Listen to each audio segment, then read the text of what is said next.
The most troubled member of that family is Joe's son, Hunter, who is being chased by the Internal Revenue Service regarding unpaid taxes and other authorities wishing to discuss his alimony commitments to the 4-year-old daughter he barely acknowledges and a possibly fraudulent application to buy a gun 5 years ago.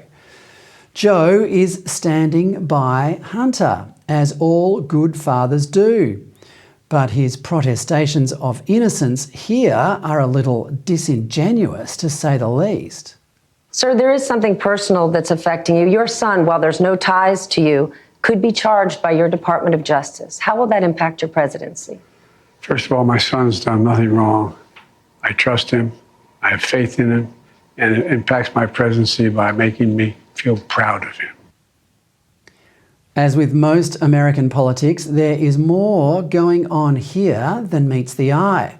Firstly, questions like this are never asked without them being vetted beforehand by the interviewee, and the reply is clearly scripted. But what is Joe really saying? Conservative commentator Dan Bongino speculated this week that Joe is tacitly telling the Department of Justice not to indict Hunter. Bongino added that if there is an indictment, something dramatic would ensue, although he wasn't able to elaborate.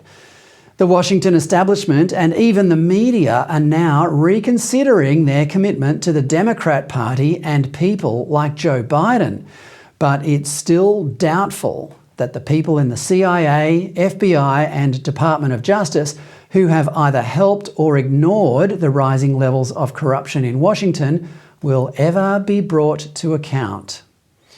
All this diminishes what is left of American prestige since Joe Biden occupied the Oval Office in 2020.